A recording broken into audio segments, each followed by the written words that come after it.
Okay, we're going to call the work session of February 28, 2012 to order. The next item on the agenda are citizen comments for items that are not on the agenda. Would anyone like to address this board about items that are not on this agenda? See no movement in the audience. We'll move on to number 3, consideration of event permit application from Heritage Foundation for the Heritage Ball to be held at the Eastern Flank Battlefield Park on September 22nd. Any issue there? Where are they going to put the tent? I couldn't tell from the map. Same location they have the last 2 years, right adjacent to the clubhouse on the old tennis court. Yes. On the tennis court, yeah. Same place, but the exactly setup will be exactly like it was last year. Okay. Now, they talked about The valet will be the same too. some improvement to allow access up to that. Did we do that last year? Yes, sir. Okay. Good. Okay, number 4, consideration of resolution 2012-14, a resolution allowing the city to submit a TDOT Safe Routes to School grant application for Fieldstone Tunnel improvements and school-sponsored volunteer-based walking, biking programs. We do have a brief presentation on this in terms of this grant opportunity and safety improvement. Kevin Lindsay and Katie Doherty, I think, are going to give a quick presentation on this and answer any questions you have. Take it away. Good afternoon. Y'all have a smaller copy of this in front of you, I believe. Does anyone miss? Should have it at your places. This one. Yeah, Got I'll take green. another, because it's on my thing. Okay, let's roll then. There you go. Thanks. Yeah, I've got it. Can get this on the projector as well. Thank you. Really just want to talk to you. Oh, I'm sorry. Katie Doherty. You said it really quiet. I'm Katie Doherty with the Planning Department. This is Kevin Lindsay in Parks. Really just want to talk to you about the ins and outs of the grant that we are looking at. Safe Routes to School funds activities and infrastructure. And we can request up to $250,000 maximum. There is no match required. However, the city will have to administer the grant. We did identify Hunters Bend Elementary School as the potential recipient of this grant project, with the Fieldstone Farms tunnels being the infrastructure aspect to it. And I'll hand it over to Kevin at this time to talk about those infrastructure improvements we would like to implement. As we go through, we've looked at, I think everyone that is aware of the tunnels that are at Fieldstone Farms. We've looked at the infrastructure out there, our water quality issues that are coming down and going into the storms, drainage systems out there. These are some current pictures, if you go out today, of what it looks like. You've got some visibility problems, some lighting problems, erosion, and some drainage issues going on. The rocks are an issue out there also that we would like to try to work into this. Those are large boulders that Those are rocks. that were left on the property. They incorporated those when they built Fieldstone, hence Fieldstone. What was that in the walk? That's what I just said. This was some pictures of some vandalism that had taken place. Kids had pushed the rocks off the top. Luckily, it didn't hit anyone and landed onto the surface below. So that's some of the issues that we're going to try to take care of with this grant also, is either to remove them altogether or to come back in with some concrete and structurally make them sound again. This is the tunnel that goes under Hillsborough. This is the tunnel, you're looking from the daycare center going directly toward Walgreens. Oh, yeah. And the rounded one is the one that goes Yes, sir. to the other side of the That goes over to... Fieldstone property. Yes, sir. This one is a case tunnel, TDOT tunnel. This is of the small flood that we had earlier in May of this past year. So it does flood. Whatever we do out there, it must be flood resistant, or it will. It's not a matter of when it's going to, if it's going to flood, it's when it's going to flood. So what we're kind of proposing is to cut some of the shrubbery back. The HOA, we've met on site with the HOA to take care of some storage or some drainage issues, and just cutting some of the foliage back. But we're proposing really to put a more or less a concrete wall, stamped concrete wall around that side. Hopefully we can install a couple of light fixtures and also a call box that hopefully will tie into our 800 megahertz system out there. This is the point in between the two tunnels. So call box would be, if you can see that little post right there, Katie done a good job of installing that in. And this would be an addition lamp post that hopefully that we can get in. And this is the stamped concrete wall that goes across. This would hold some of the debris back from getting into the storage or to the drainage areas. We're proposing, it had lights in it at one time. They went back and tried to put lights overhead, which kids tend to do pull-ups on those lights, so it's kind of a dangerous situation. All those have been taken down now, so what we're proposing is putting in a pool top light, or a pool light, that basically goes underwater, or it can be operational underwater, and filling the sides of the walkway there. Currently we have the walkway down the center, but on the sides, kind of filling that in with concrete and putting the pool lights either side of it, or coring down the middle and having the lights shine directly up. And it's another kind of a close-up of what it is. Currently you have a strip of concrete on one side, and where it has flooded in the past, it's just a lot of debris, silt, small fines that build up in this area. So I'm kind of thinking if we take it back to full concrete, let the water move on through it, it'll be less cleanup on our part. But there's no way to keep the water out. No, ma'am. There is, if we go back to the front, all the water drains from that tunnel all the way to these two storm basins here. Oop, it's kind of running behind. All the water goes into these two storm drains, go into a big cistern pump. We got two pumps on the side that pump the water to the river. Kevin, is there a way to close it up if it floods so that you don't worry about anybody? You talk about vandalism. What about some children daredevils that want to decide they're going to float through the tunnel? Are there a gate or? There was gates on both of these tunnels at one time, and the HOA, when they give this to the city, we thought it'd be best to take them down. They would go out and shut them down at certain hours of the night. We don't have staff to go out to shut the gates down. Signage up front, knowing it could flood, would probably be sufficient. When it does flood, other than our record flood, how deep does it get, or? That's the deepest that I've seen it. That was, I think it was May the 4th or April the 4th of this past year. So that's a couple. And that was about 3 or 4 days afterwards. We had just been, if I ain't mistaken, given this from the HOA to the city at that time. They were having trouble keeping the pumps up. They give it to the city. The city's now taking control of it, making sure that the pumps are working in good working conditions. So, That's my question, is the pumps, I mean, regardless who owns them, are the pumps working to move that water to the river? Yes, currently the pumps are working, I think, and that's a little bit out of my mind, but I think Mark with the Water Department and Joe, it's kind of a joint project between Streets, Parks, and the Water Department to do the deed to keep these at a safe. Gotta keep the flow, I mean, that's the expectation. What's the dollar amount? We have just, well, in saying this, we're asking for the grant. I have had a couple of companies come out to try to give me a dollar amount for what we were asked. I do not know that currently. But the grant's The grant, we could go up to, is it 250,000? Up to 250,000, and that would include both the infrastructure as well as the programming. So that's going to cover what the school and the HOA are going to commit to do as well as the infrastructure improvements. Sounds good. And you do it for 250,000, whatever it is you I want to do. believe so. This does not have a cash match associated with this There grant. is This no is a match. straight grant, which is What nice and rare. is the HOA? on We've met board? with HOA out there. It's kind of a situation, they take control of all the landscaping that's out there. Really, all we do is pick up the trash, make sure the pumps are working, make sure the trail is safe. Everything beyond that, mulch, landscape, trees, the HOA, the Fieldstone takes control of. We met on site, asked if they, we went over these same scenarios with them. They were good with that, if we can get, the grant to go through.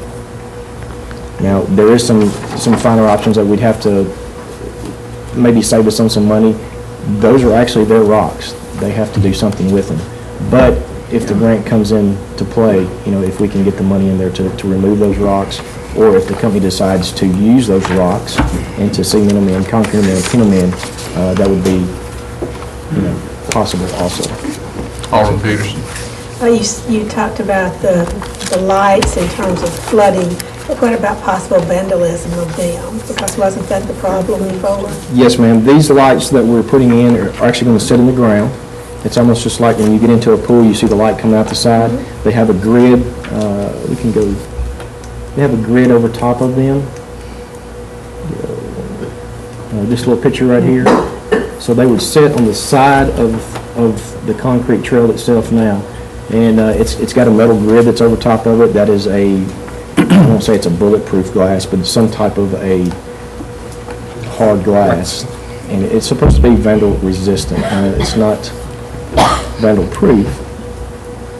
And then the other tunnel we would like to try, since this is a TDOT tunnel, we're kind of limited to what we can do with this casing. We're going to try to run a LED strip light right down the center of it. This is just something that I seen at a parts store and said, hey, this might work. It's just basically like a little strip light that we can take a steel stud bar and basically concrete into the top of it and see if that works. It's better, it's more light than you have now.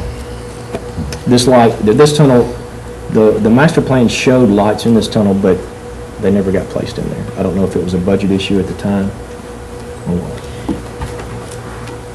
What's the most expensive part of this project? Because it seems to me that it's, a bit pricey. That's what we currently don't know. I've got some quotes coming in. I haven't received those yet. We don't have to, I think the grant comes due the end of this month. It is due March We've got to the 30th. to find some of those prices out to see what we can go after. Seems pricey. And it's all grant dollars to the city. It's not local Right, dollars. So right. that helps in terms of Yep. the city expenses. Okay, thanks. Moving on. Thank you. Number 5, consideration of resolution 2012-15, a resolution adopting the values and guiding principles of public procurement. I'll let our purchasing manager, Brian Wilcox, come up and talk a little bit about this. Good evening. Thank you for a moment of your time. The National Institute of Governmental Purchasing, of which the City of Franklin has been a member for several years, has embarked on the development of values and guiding principles for public procurement. In the process, they identified 3 pillars by which the values of public procurement should be directed: public trust, public service, and justice.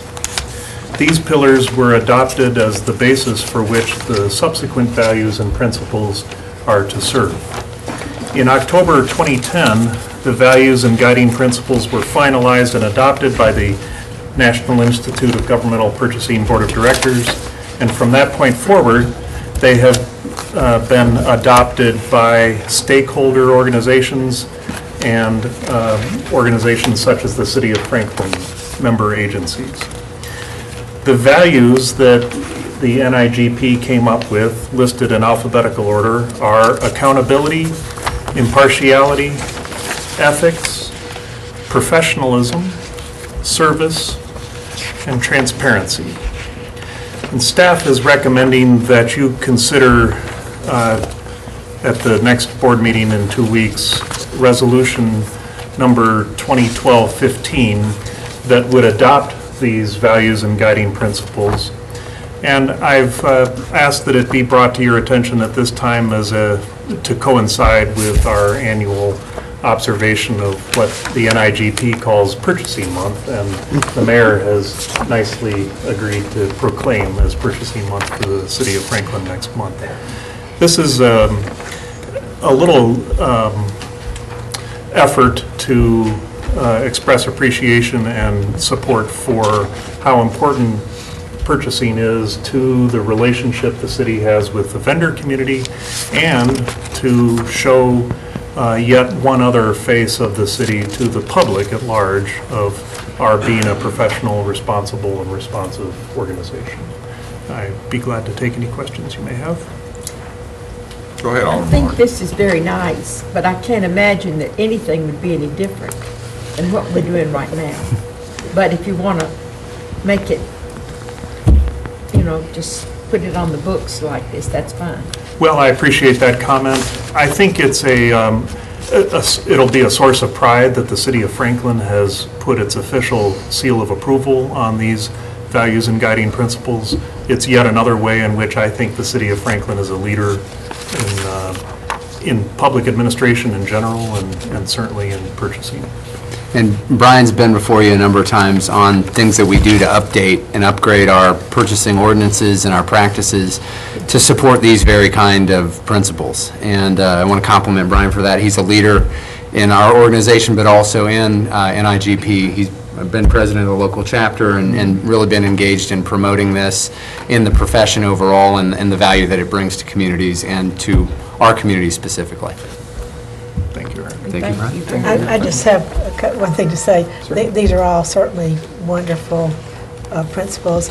I did notice that considering some of the discussion that we have had in our Finance Committee meeting, that under the ethics, it says act and conduct business with honesty and integrity, avoiding even the appearance of impropriety, which we have discussed once or twice recently. But I think these are very fine principles. Great job. Thank you so much. Thank you.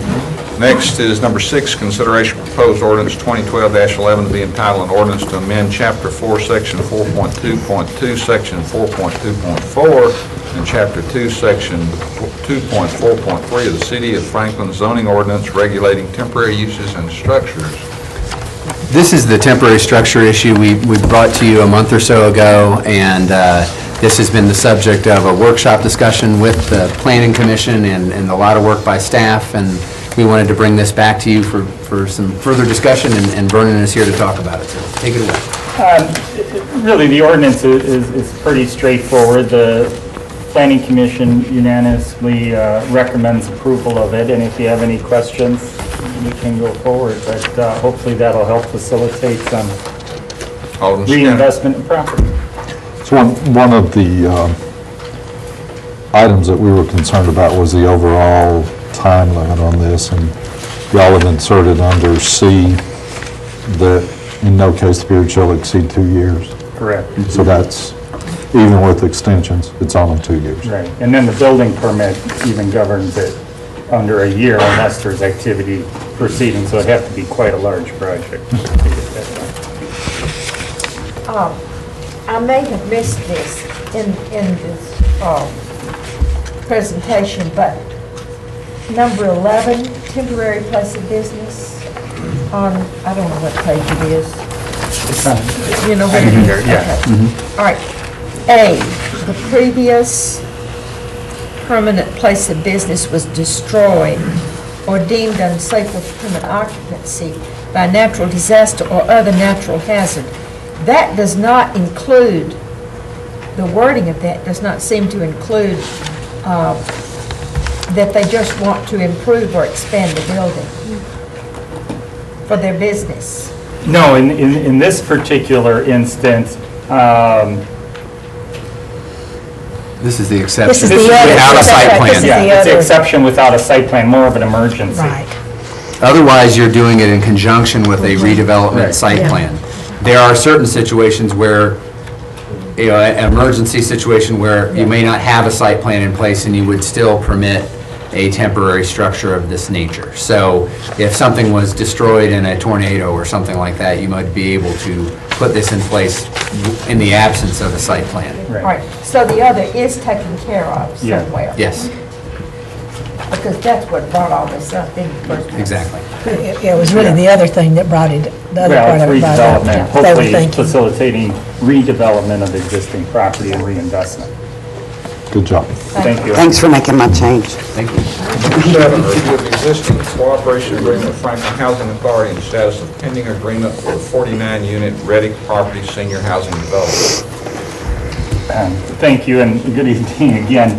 I wanted to share with you the existing cooperation agreement with the Franklin Housing, between the Franklin Housing Authority and the City of Franklin that was established back in 1967.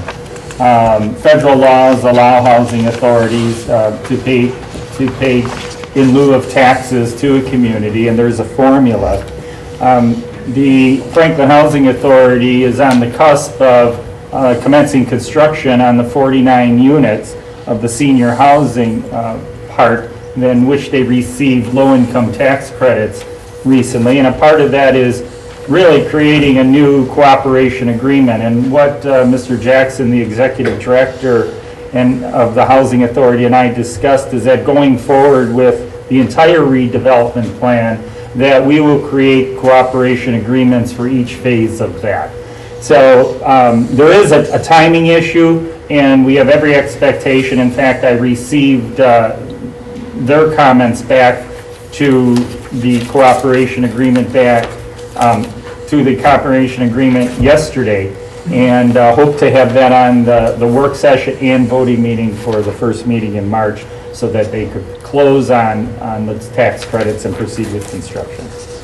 If you have any questions on details, it's all based on the audits, their annual payments, and actually I have both copies from 2009 and 2010, which was recently completed in front of me, and 2011 is in the process of being completed. And those payments are made annually. It's going to be a great project. It is. Thank you. Number 8, consideration of interlocal agreement with Bi-County Solid Waste Management.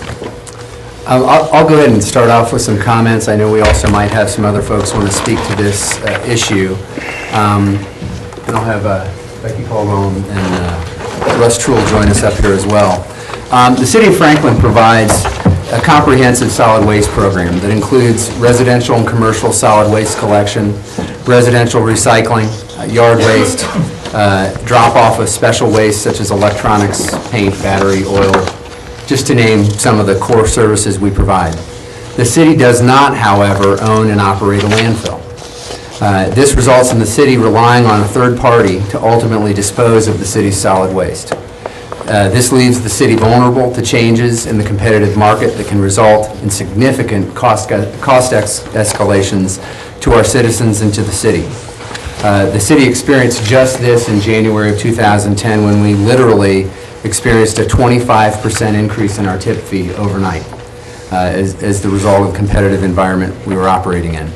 And I can tell you across the country, you see much higher tip fees than what we pay in Franklin, and due to scarcity and competitive forces, that can often continue to escalate pretty dramatically for cities.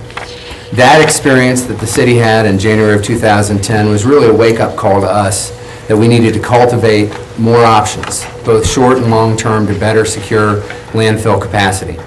The city, along with multiple counties, including Williamson County, in our region, are working with TDEC to look at better long-term planning related to and collaborating with one another as a region for solid waste planning issues, such as recycling, landfill capacity, and alternatives to landfill. But that doesn't solve the existing challenges that we face today. Our existing landfill agreement with Republic Services ends June 30 of 2012. As a result, the city has taken a hard look at our options to meet our landfill and disposal needs. In this process, we've come across a unique opportunity to work with another local government entity, Bi-County Solid Waste Management. Bi-County is a solid waste authority that was formed by Montgomery and Stewart County in 1974. And their executive director, Pete Reed, is with us here tonight if you'd like to ask him some questions. And I believe he's also provided some additional background material besides what we provided in our memo about Bi-County for your review. As a local government authority, Bi-County and the city are able to enter into an interlocal agreement to provide these services, and that allows us to work outside of a traditional bid process as an option. And through our discussions with Bi-County, we have identified the opportunity to secure landfill capacity for up to 14 years and to realize on an annual basis anywhere between 15 and 20% savings in the cost of both disposal and transportation of our solid waste. This would involve Bi-County taking on both the disposal tip fee element and the hauling or transportation component. And again, this projected savings, we did a 5-year outlook that's a part of the materials you received for this meeting, and that's anywhere from $542,000 per year to $991,000, just under $1 million per year. each year for the savings under this proposed arrangement. That does vary a little bit depending primarily on the equipment replacement cycles that we run into.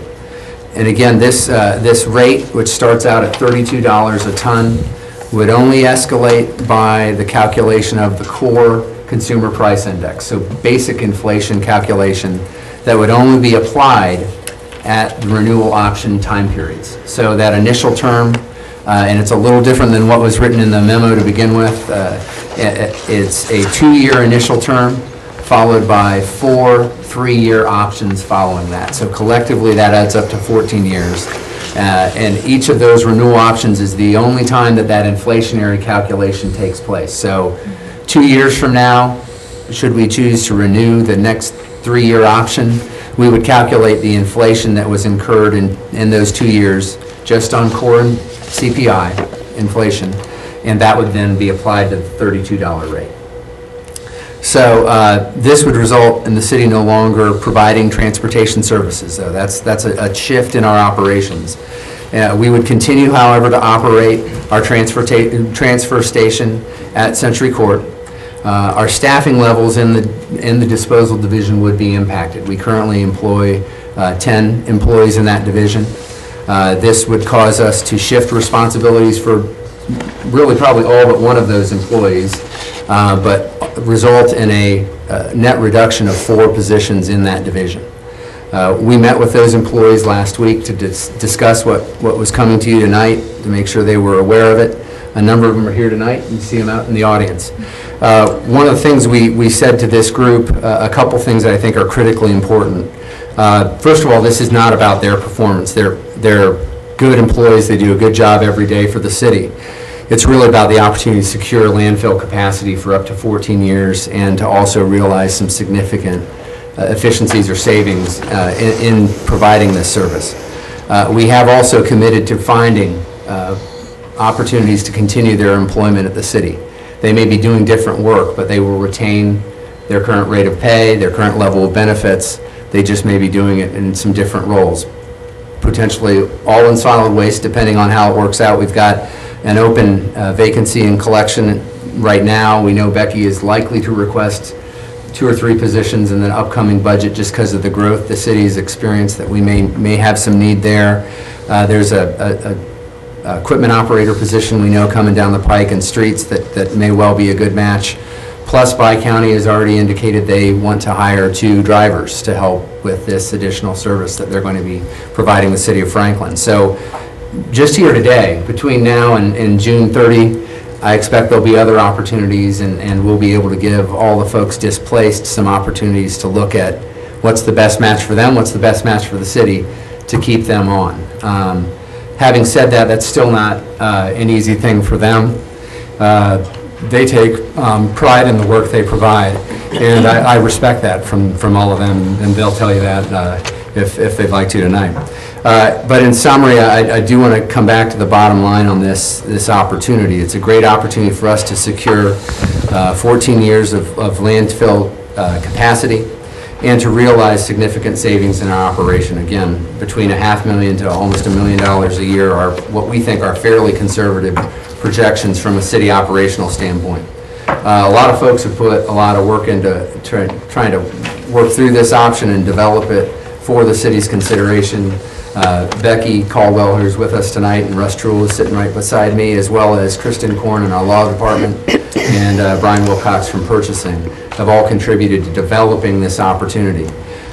We know there are other folks in the audience that may want to speak to this. We welcome their opportunity to comment. We welcome also the opportunity to answer any questions you have, and just continue to develop this opportunity and see where we go from here.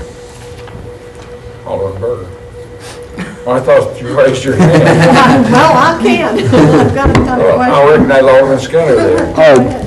Well, to rehash, you said there are 4 employees that, and we have possible things that they could go to for all 4, or did you say all? Well, we have between now and June 30 to look at opportunities, because we're going to continue the existing operations over the next 4+ months. So Just today, though, we know we've got one vacant funded position in collections and solid waste. There's a position that's in process of being posted in streets that's an equipment operator position. So that's 2 right now. Plus, we know Bi-County's looking to hire 2 drivers. That could be a viable option for some of our staff as well. And then I'm also confident we're going to have some other opportunities either within existing funded positions in this budget or what may come through the new budget, which Becky's still working on her recommendation or request, but that may likely include some additional positions there as well. So I feel we can say with pretty good confidence, we're going to give opportunities to each of the 4 employees that might be displaced from that division to stay with the city at their current rate of pay, at their current level of benefits, in full-time positions. Do we know what Bi-County might offer? I couldn't speak exactly for them. I think it's roughly comparable in terms of pay and benefits, but that's something they would have to answer more directly and may depend a little bit on the individual candidates and experience and how it syncs up with their pay structure. Okay. Then I'd like to ask Russ to explain this a little bit. The proposed year and then the Bi-County years. This is on the proposed year. These are our projections for cost if we didn't do Bi-County. Is that what the difference in before these and two? after. Okay. And the FY12 number is, of course, 12 is 8/12's over with already. So it was an example of what it would have happened this year if we had been under that contract in fiscal 12. This does assume we'd originally looked at it as 3-year options, so I think it's a little bit different with 2 years and then 4 subsequent 3-year options, so it's maybe slightly different under that calculation. But you'll see the primary shifts happen in the operating services, which is really where we pay for tip fees now and would pay for tip fees and transportation services in the future under a Bi-County option. So you see that go up, but then you see decreases in repair and maintenance, fuel and mileage, and then obviously in personnel as well. And assumptions on CPI increase, I think the 2% is the highest to 2017 is. The best way to think about it is we applied the same factor to both sides of the expense column. So we assumed our labor would go up at a certain percentage and that the cost of the tipping fee would go up at the same percentage. Alderman Burger. Yeah, I had written down a lot of questions, but I'm just trying to figure out which ones I really want to ask. Mike's just asked one of them that I had. Now, the charts that we have here, the 188-mile trip, what kind of gas prices would have been figured into this up to 2017? I mean, current prices. Just current prices with no raises, which is unrealistic. Probably. In terms of our cost side? Oh, yeah. Yeah, we Totally. tried to be fairly conservative and not overstate the savings. I think these are conservative numbers, but we tried to be, not look like we were trying to overstate the benefit. Oh, it's okay. So we just tried to use the same kind of inflationary application across the board. But yeah, I think realistically we could see more escalation in fuel costs. And tell me again, why do we have this increase in operating services on here?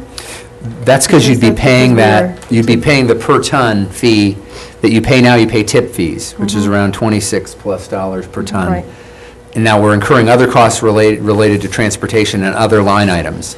Under the proposal that we have before you with the contract with Bi-County, all that would be rolled into one per ton fee of $32 per ton to start out with. So it all lands in that one line item as opposed to 3 or 4 or 5 different line items in the existing budget. Okay. And, okay, the other thing is, going down here in this packet, on page 3 of 8, it says, "City of Franklin agrees to allow access to its facilities at times other than normal operating hours." Is this going to be an extra cost to us? No. It's not going to be something No. that's going to be cost restrictive at any time? No, ma'am. Okay. Basically, they would have access to our facility, and we've spoken with risk management, and we would agree to share certificates of insurance to That's show. the other question I had. Yes, ma'am. Okay, when we get to that, too. And whose trailers are we talking about here? It says, "City of Franklin Solid Waste Department shall maintain an area with enough space to park 8 transfer trailers." Well, whose trailers are we talking about here? Did we not just buy a bunch of trailers, and like 3 or 4 in the last couple of years? And what do we do with those trailers? Let's talk about the trailers for a minute. Okay, we'll have surplus equipment. We would sell that equipment to Bi-County Solid Waste.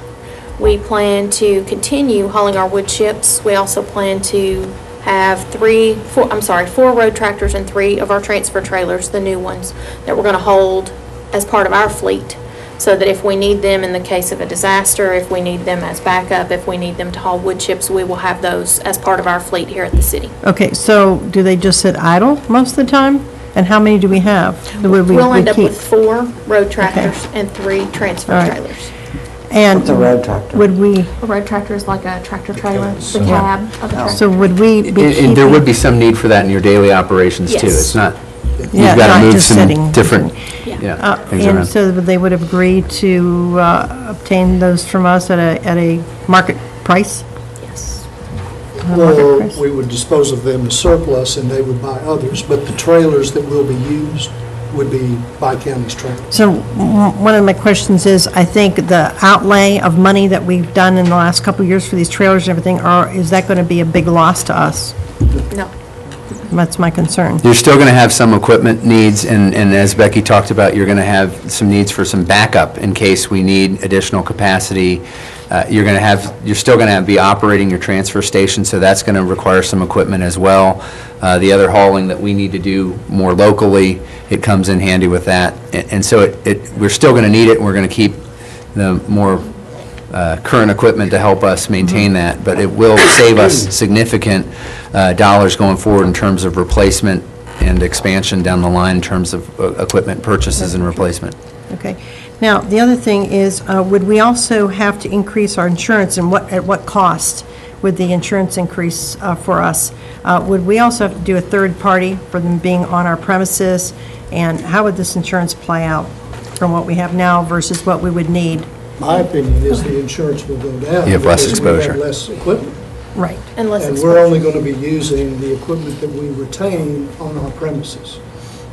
They're, by this contract, they're to provide the insurance for Okay. all of their. They're actually a subcontractor, They're a according to this. subcontractor. So according to this, being a subcontractor, they'd have to have certificate of insurance to show us, correct, Ms.? Yes. All And right, so, they are a fellow municipality. right, So yeah, exactly. they operate very much like we They're required, do. right. All right, and then the insurance question, and, so this initial term is only for 2 years, renewable at that time, correct?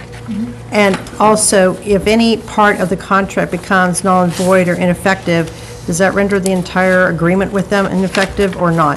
Because I wasn't sure I found that in here. I guess That's that's the a typical legal question. severability, which you have. in- Severability, is Yeah. that going to be a On page typical, 7. is it going to be typical in this contract that if some part of the contract becomes an issue or null and void, that the entire contract is not voided with them for the 2 years? Page 7, item 10. Yeah, that I must have missed that when I was looking for it. Severability, I think. The severability clauses. Oh, yeah, I did have that marked. And that's a fairly standard term that we have Oh, I did in see this. I have most it. of our agreements. I forgot, I did find it. I have it right here. Guess That that's should it. protect us. Yeah. And then, so if there's any issue, it says the parties may agree to participate in may agree, the word is may, agree to participate in non-binding mediation. So they're not required to participate in mediation first? We would have Rather to than- jointly decide to do that if that's an element of dispute resolution, yes. Yeah, I always think that's always a good idea, to go to mediation first before you have to go to court in case there was any issue that would arise on their part or our part either. All right, and then the other thing, I guess, was that I just noticed that I guess, on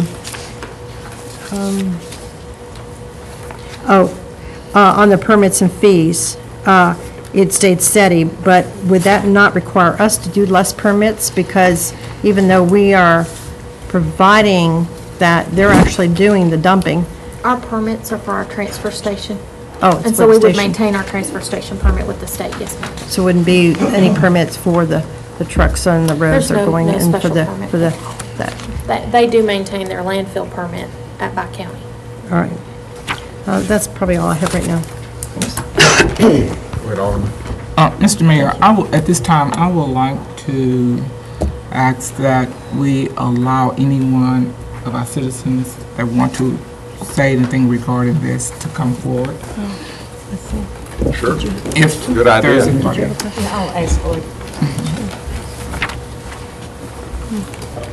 Would anyone from the audience like to comment?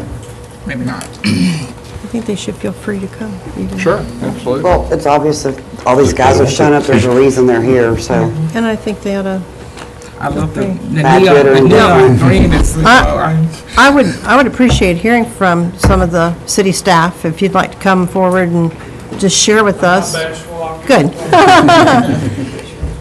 As I think it would be very Come on up and, insightful. Thank you. Have a seat and give us your name, and you're Yeah. welcome to make some comments. Thank you. Thank y'all. Thanks for listening to us. Absolutely. My name is George Edwards. I've been a tractor-trailer driver for the city of Franklin almost 8 years. I've been driving tractor-trailer a lot longer than that, about since 88, 89. I enjoy my job. I love my job. I wear my shirt proudly. And you can see us other guys behind me feel the same way. And we would dearly love to keep our jobs. We know we're not losing our jobs. We want to keep the job we're doing now. We feel like we provide a service for the city. We're the last ones to take the trash off, you know, the last ones to deal with Franklin's. And I think we do a great job. And we all try to act very professional when we do it. And we're not all down here to do anything against the city. We just want y'all to understand that, you know, it's going to affect, you know, more than 9 people. We all got families, you know, so it's a hard blow. May I ask, are you one of the 6 or one of the 4?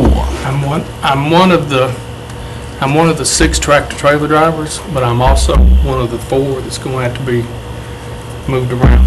Thank you. So, but just want you to know that these other guys want to come up and speak. They all feel the same way. We love what we do. We love working for the city of Franklin. And we hope before y'all decide that y'all consider us, because we're all very loyal. That's on your question. Go ahead, Alderman Martin.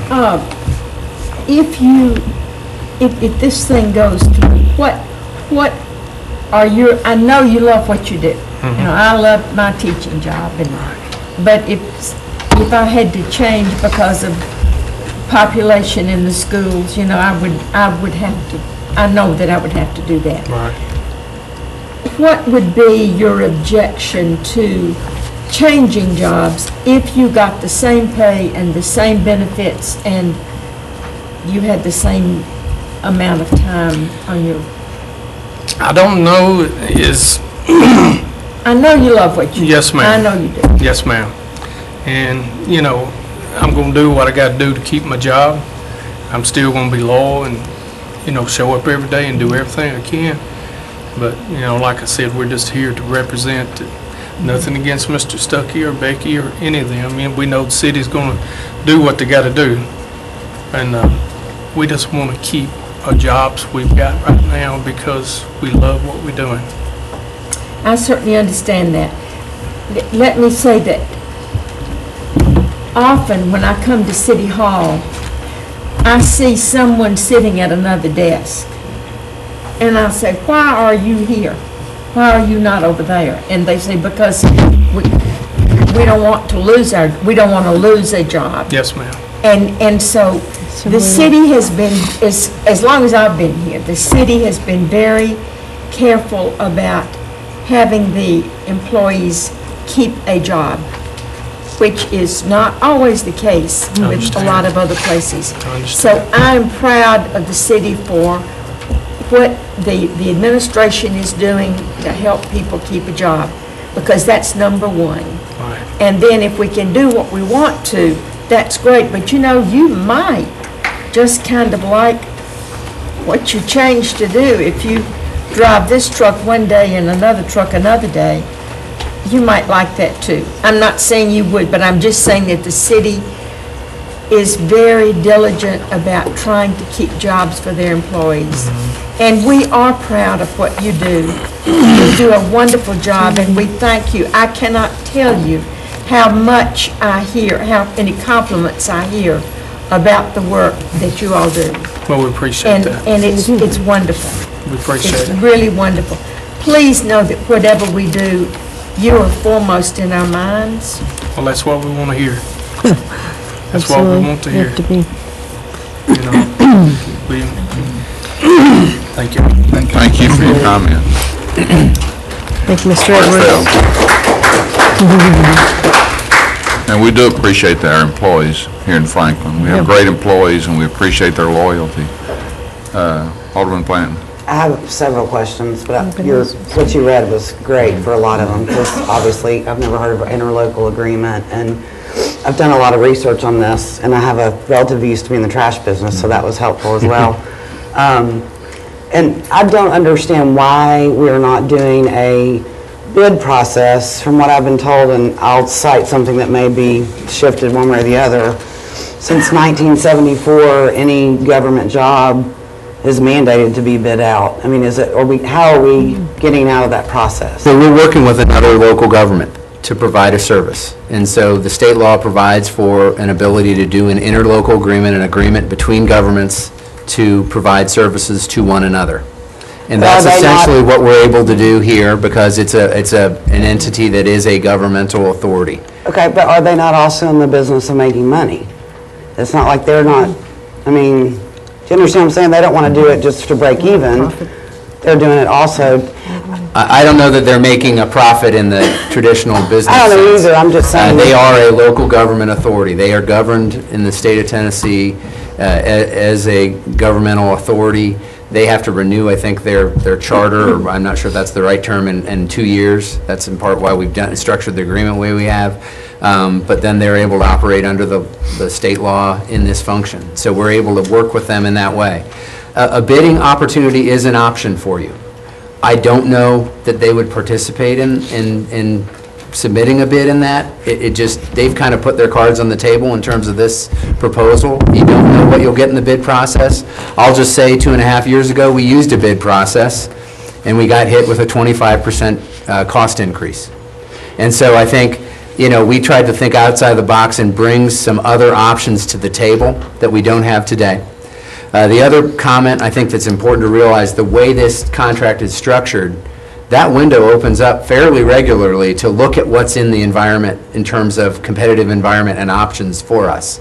2 years from now, 5 years from now, 8 years from now, there's going to be the option to renew and to continue on with the agreement we have today, or to look at other options. So you're not making a decision for the next 14 years, although you could be. You're put a baseline in place that serves you well, decreases costs from what you have today, and locks in an inflationary escalation over time, which I think is about as good as you're likely to do. And so I think our experience, as well as this opportunity, really point to this being a pretty unique opportunity for us to lock in capacity and savings. I just don't understand how we would know what's the best deal if we haven't looked at other options. Well, do you understand what I'm saying? Yeah, I understand what you're saying. And into the future of a bid is an opportunity, but the ability for us to lock in this kind of term, in terms of 14 years of capacity, at a 15 to 20% reduction a year, I think is not likely over that long period of time. And for us to be able to lock this in having experienced what we just experienced in the last couple years, is a tremendous opportunity for us. Well, but you also have to look at I'm blown away that all these guys came and showed up. I mean, knowing that maybe one of those bids could also, part of that be that they absorb these gentlemen and so they get to keep driving a truck, which it seems like that's what they want to do. Well, that opportunity may be there for two of them. It is a change in how we operate. And so it is going to shift around, and that is, change is hard. But it's also an opportunity for us to save significant money for our ratepayers, our taxpayers, and to provide a more sustainable option for us in terms of landfill capacity. Well, and then also too, I did my little MapQuest thing because I did a Google search on other landfills within Middle Tennessee, and some of those I know they're rated different ways, but it looks like there's even some that are closer landfills than Clarksville, which is where I think you guys are, is Clarksville. Trekking through Nashville Track, which obviously that's not on us if we're paying a set fee for $32 a ton, but and then also too the fact we're doing such a great job of recycling, and if that continues to improve, then we may be hauling even less trash. So maybe it concerns me that we aren't doing that, we're not seeing what else is out there, so that we know that this is the best deal we can get. And it would have seemed that if they're really confident in giving us the best deal, that they would open that up so we know that we're getting the best deal. And I'm new at this, so I'm just... Well, the agreements we've had over the past several years have been 1 year at a time. So we haven't had this capacity, we haven't had this opportunity because no one's been willing to extend that. 14 years scares me though. 14 years is... But you're not doing 14 years, you're doing 2 years, 3 years, 3 years, 3 years, 3 years. So you have opportunities to revisit the issue and see that you're doing the most efficient, most effective thing for you at that time. I'm thrilled by having 14 years. To get 14 years of landfill capacity locked in for your community is tremendous. That is to me the biggest benefit of this whole opportunity, is to do that. Because we've not been in that world. When we did this agreement back in January of 2010, we had to work to get 30 months of capacity. And so, you know, the competitive market changes, it goes up and down, and what cycles that may bring in the next 14 years, I don't know, but we're more likely than not in the next 5 to 10 years to be right back where we were in January of 2010. So where we thought we were just going to sync up our landfill contracts for our biosolids at the wastewater plant and our solid waste and get them on the same cycle and maybe get some efficiencies out of that process, and we ended up seeing a 25% increase. That's what happened. And we used a bid process to get there. So as part of what our concern is that Republic's landfill is fixing to be at capacity and it may not last 14 years, or it's their price? Here's one of the pieces to the puzzle. Okay. Middle Point landfill right now is Which is Murfreesboro. It is Murfreesboro. That is one of the only landfills here in Middle Tennessee. It's one of the ones that's closest to us that will take Class 1 garbage. I know you lost me with Class 1 garbage, but okay. Household garbage. What we take every day. Yeah, what we take into the transfer station. So basically, if we go to bid 2 years from now, they can come and say, $50 a ton. Because they're going to be angry because we left them in the first place. That's what I would be. And 3 years from there, even more. We've not been able to lock in any more than three to 4 years. And to be able to lock in a price and to be able to look at the citizens of Franklin and say, no, your garbage bill isn't going to go up every year. And to be able to control our costs and to be able to come to you with a responsible budget instead of come to you every quarter with a budget amendment because we can't manage what we have, because we can't control what we have. We can't control the amount of garbage we take in. We can work with recycling, we can work with yard waste, we can work with brush, we can pull all of those things out of the stream. I honestly believe, as I sit here today, there will always be some form of garbage. How much is a misnomer. We're not sure. I really do. But I will tell you that the economics of it say that over the long term, we will know what those costs will be. There will be no surprises when we go to bed at December 31st and wake up January 1st and say, hello, public, we're sorry, but we couldn't manage this contract, or these folks wouldn't. And I understand your mindset totally. I get that, because it's a nice thought to know that you do have the option to do something that will increase incrementally. However, I still don't understand why you can't find out if there's somebody else who's willing to do a similar deal and bring even maybe more to the table. I don't know, because we are the city of Franklin, and you know, people want to do business with us. And I mean, I don't understand why we bid out every other thing.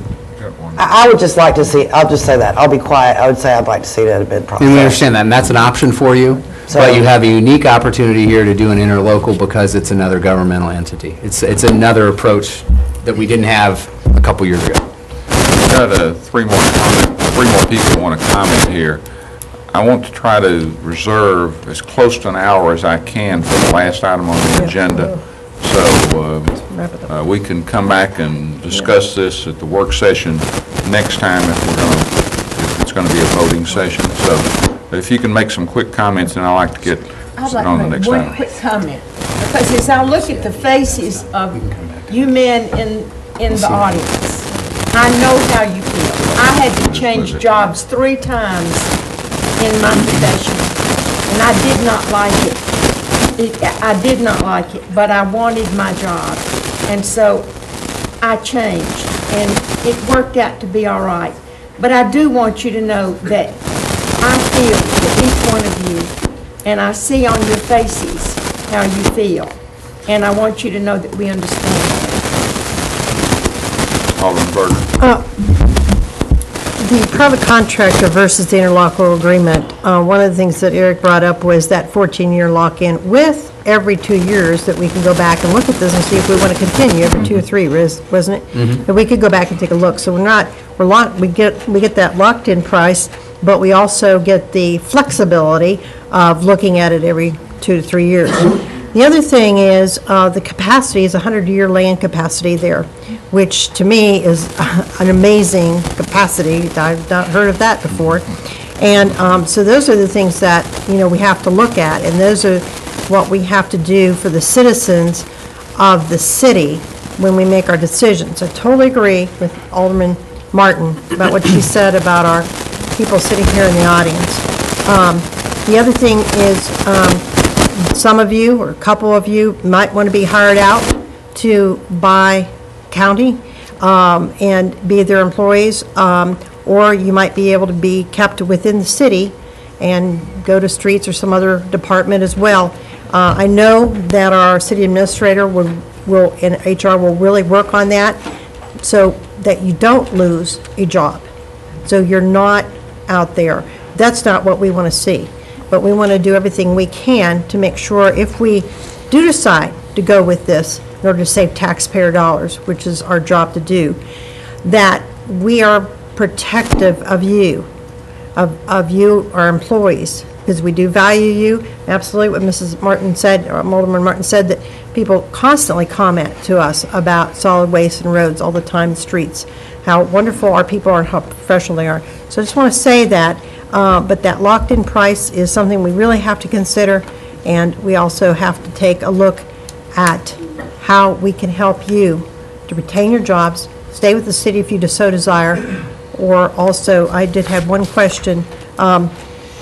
One of the questions I had with Bio County would be, if our employees would be hired out, would they be kept on the city route, a City of Franklin route, or would they be moved around possibly to do other jobs, or could they possibly be working through that city route? Thank you. Yes. Good to be here. Introduce yourself. I'm Pete Reed. I'm the Executive Director of Bi County Solid Waste. And the question was, the comment was, we may not bid. We will not bid. We came as another governmental entity wanting to help the city of Franklin. We will not bid it because that was bids. We really put our all on the table here, and we'll not compete against the large. This is a great deal. Capacity, landfill capacity is very, well, they said priceless, I guess you can say right now. Yeah, 100 years. And it can be depending on who, we're a governmental entity, we will not, we don't have profit shares, any of that. I can guarantee you, we'll give you a service that you've never seen before. And we're going to do some things in the future. I cannot commit to things because we don't have an agreement yet. But there's a lot of things I think we can do to help this great city. As far as the 2 employees, I've talked with Becky about the employees. They are the type of people that we want. The 2 employees that we will be hiring from the City of Franklin, should this agreement come to fruition, it would be that they would drive the tractor trailers either all the way to our site, similar to what they do in mileage now, or we're actually looking at a midway point where we can just drop trailers and go back and forth. So it would be the same thing. Our benefits are similar. We have Blue Cross Blue Shield, dental, vision. We were at the TC. I was going to say, your TC Consolidated Retirement System. Very similar. So there'd be a change in pension system for the folks impacted. Yeah, there might be some benefits that we have that are perhaps better than the City of Franklin, but overall, it's pretty close. Becky and I have looked at that, and we're pretty close. So we'd be delighted to have 2 of your employees to be working for us, and we'd be delighted to serve the City of Franklin. You might like 4 of them. Well, you never know. You never know. If the waste picks up in the city, then we would need more. And the benefit to us on that would be that they are right here. They can start right here in the morning, whatever time, to get the trash moving to our facility. So I just want to clarify, so you're saying that basically your deal is exclusive, and if we do open it up for a bid, then you're out? Yes, ma'am, that's correct. That your pricing goes away with what you've offered? Our offer is still there for an interlocal agreement, but we will not come to bid. Okay, that was confused, because I was like, well, that feels weird, because it's like, take ours and I really feel like it's almost unethical that we lay it on the table and then bids are asked about. Ours is straightforward as it is, and we don't have any, if fuel goes up to $5, $10 a gallon, your deal will not change. That is not in this agreement. Last comment from Alderman. Does it tie? We're going to move on.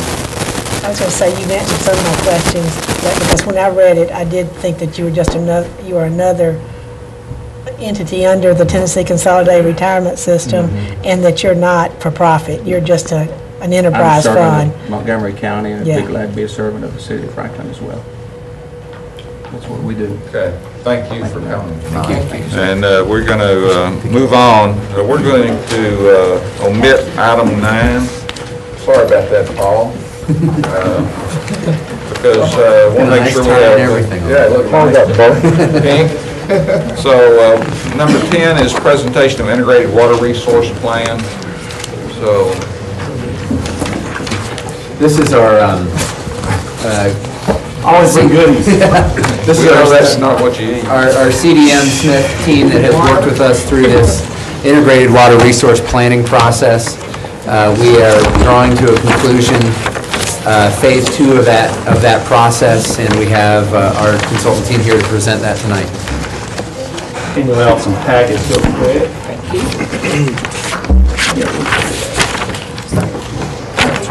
There's nothing to go with this. No, it's different.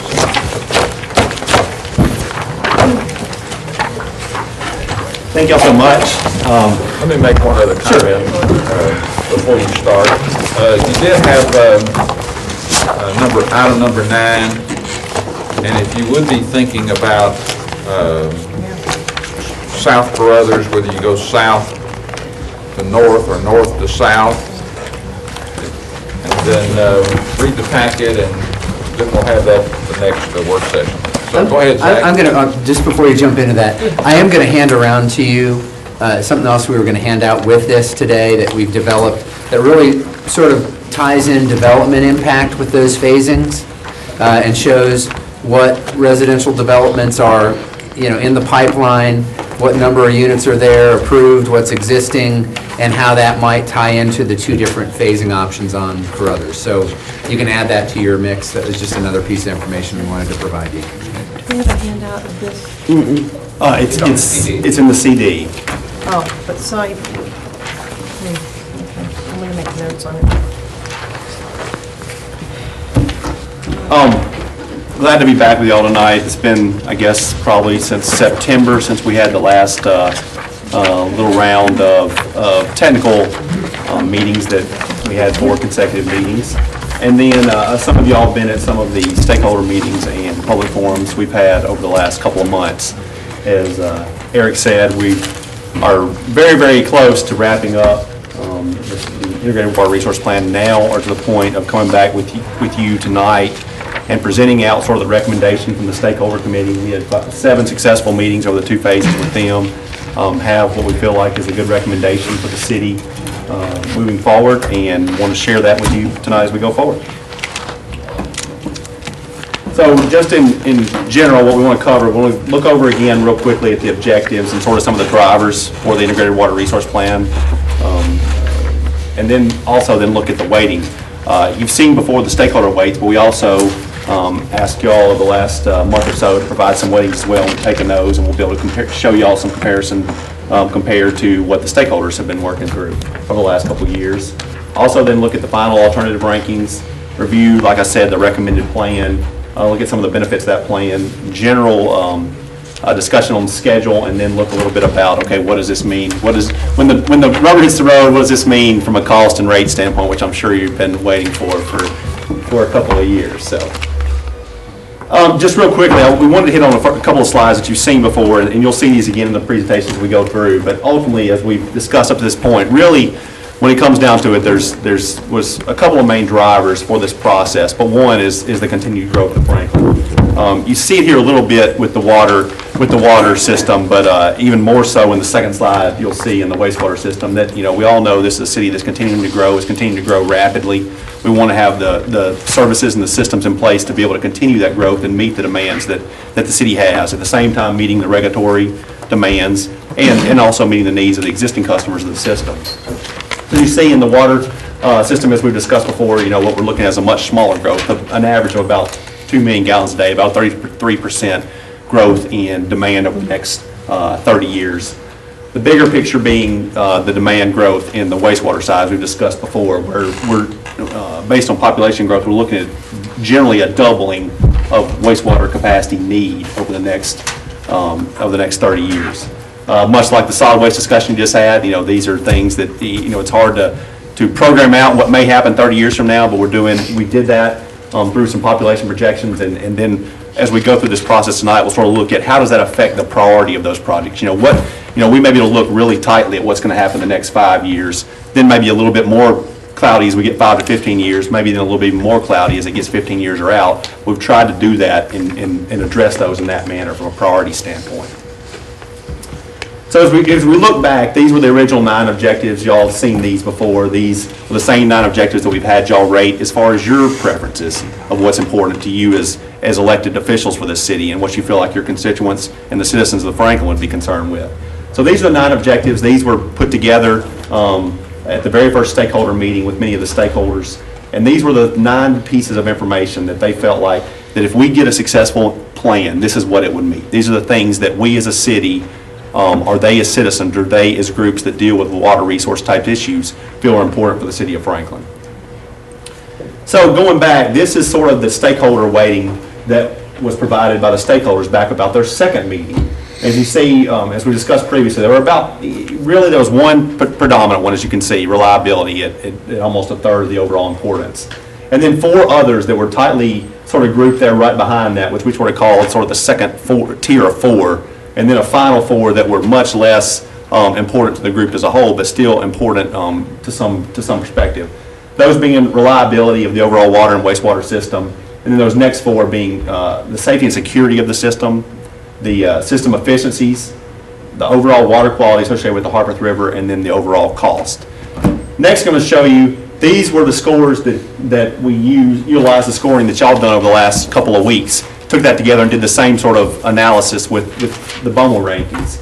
As you'll see, the same 5, still the same 5 predominant ones, just a little bit different in the way they're weighted out as we sort of expected. Reliability, you see, amazingly, is almost exactly the same as what the stakeholders have put together, 31.4 compared to 31.1. The main difference being, from the perspective of the elected officials, which is what we would expect, cost was a much bigger factor than maybe some of the the specific groups that were involved with some of the stakeholder position. But as you see, the other three, although just slightly lower, were still the same three importance. So really, the way they laid out in regards to importance is pretty similar to what the stakeholders.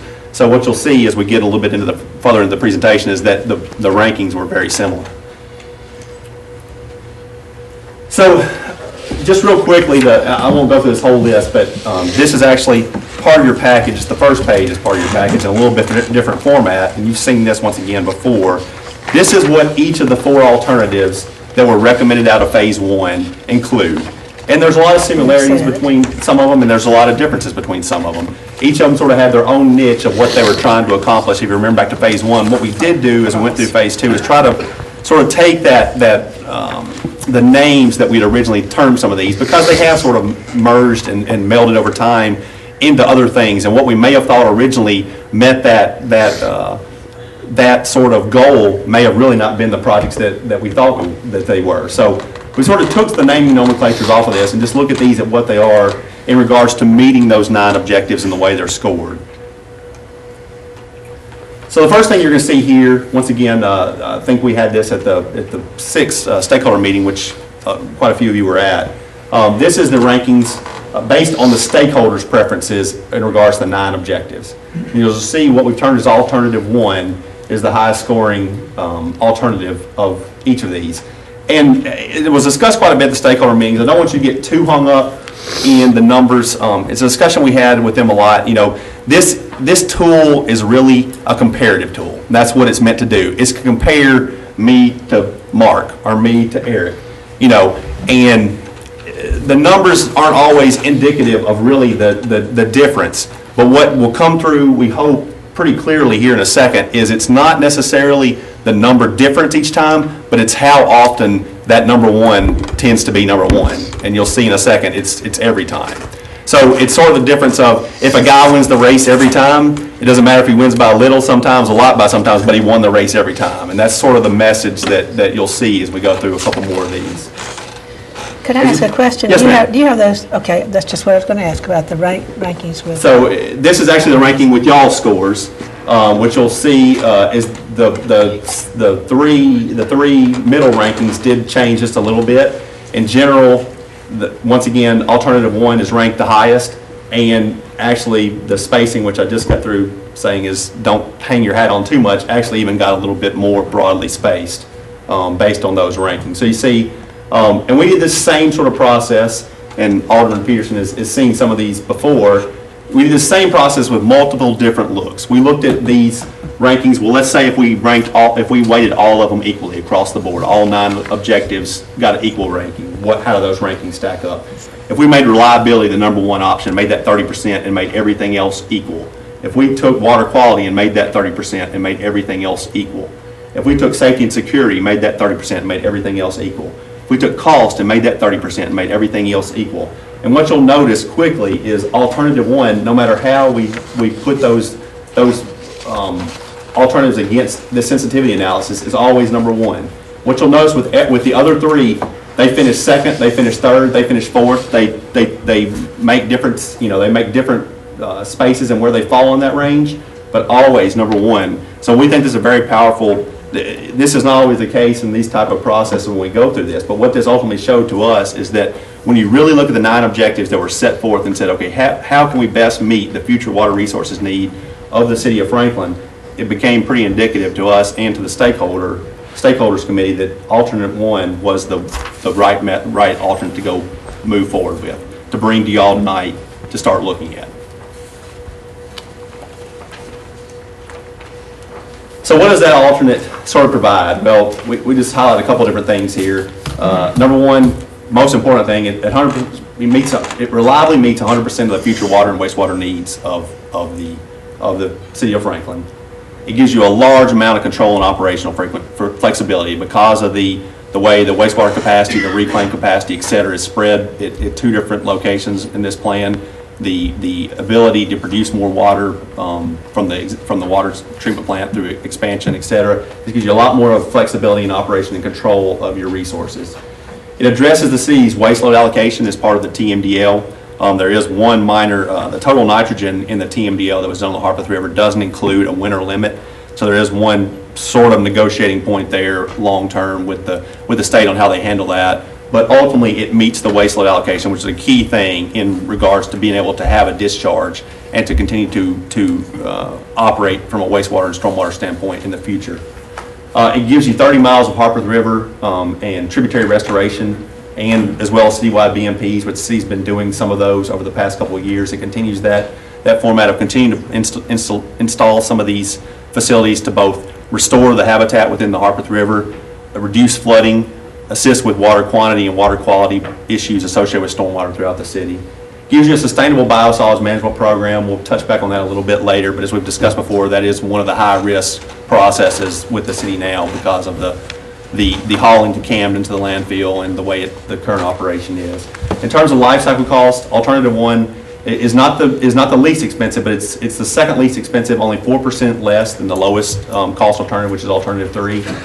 At the same time, it's over $85 million in life cycle costs less than the most expensive, which was alternative 4.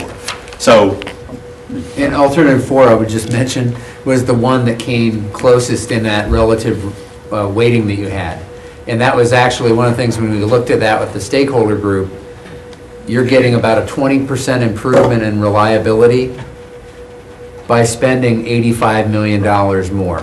And that primarily is driven by that included the pipeline to the Cumberland option, which obviously gave you redundancy and additional ability to draw that in, but that has huge potential cost implications. So And that was better on our. Not on yours. Right. Okay. No. I thought you Alternative 4 understood was the what you said. number 2 one when we compared it in both of the 2 scenarios. It was the next one. And it was a little skewed because both scenarios weighted reliability so much that cost, I don't think you realize the full impact of how much more it cost, just by the way it was set up. That's just an observation I would give you. But either way, alternative 1 came out as the top one on either one. But alternative 4 would be the most expensive, so I thought that was our. yeah, I don't remember off the top. I don't remember where yours No. was, but it was. No, Maybe it's. So in the bottom weighting, alternative 4 was actually number 2. Go back. Let's see, we can go ahead and There. It's still number 2. Number 2. And you can see from a cost perspective, it's more than a couple of the others, but the reliability alone, because the amount there makes it drives the overall up. Which color is cost on that? It's purple, so the cost is actually Middle band. It's actually more than it's actually in the larger band means a lower cost in this perspective because it gets higher points. So alternate 1 and alternate 3, as you see there, have a lower cost overall. Alternate 2 and alternate 4 are pretty comparable. In fact, alternate 2 is actually, if you look at the overall just associated with cost, alternate 2, here you see, the 30% cost, it shows number 4 as being the last, but what that means is you're taking everything together. Ultimately, when you just look at cost, alternate 2 and alternate 4 are not that much difference. And if you look here at the capital life cycle at the bottom, you can see that alternate 2 in the end actually has a less capital up front, but a longer life cycle cost. And both of those pieces go into the overall cost perspective. You can actually see this better if you look at the next 2 sheets in your handout. You'll see that cost. Can you hold them up for everyone? Which one is it? Show us which one. The next 2 sheets in the paperclip. Cost is this line item here, the 4th one down. So you see there's three pieces of cost. The primary 2 being life cycle cost of projects and policies and capital cost.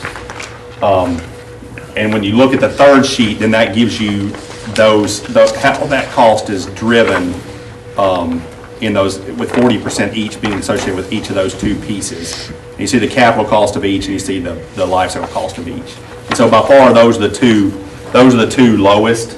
But one is the lowest in capital cost, one is the lowest in long-term O&M costs. And I'm sorry if I got us a little sidetracked, but I thought it was important to recognize how big the cost jump was to get that little bit of reliability improvement. when you compared those two alternatives? I thought that was a pretty big swing, but let me get back to you. Sorry. I can't see it on this, but, I mean, I see where the numbers are, but I don't see the big difference in the price. Why don't you go over your presentation? Okay. Yeah, that's We can right, let's catch do up. that. Break your rhythm. Sorry. That's right. And so the next couple slides, we're going to get more into the water side and the wastewater side specifically. We can talk a little bit, but we haven't really got a lot in here on the stormwater and water conservation just because of time tonight. We can definitely cover those if there's any specific questions.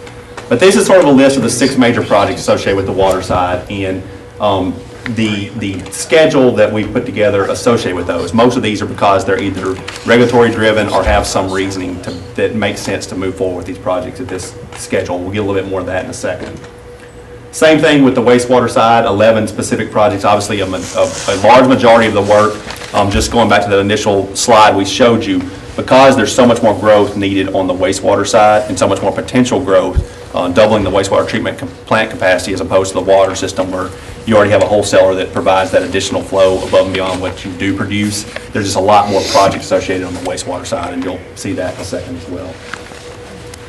So what we did is we tried to go through and take every project, and what you have is the two the two stapled lists, one on water and one on wastewater. And these are just descriptions of the projects, just in case you have any questions of what some of those cover.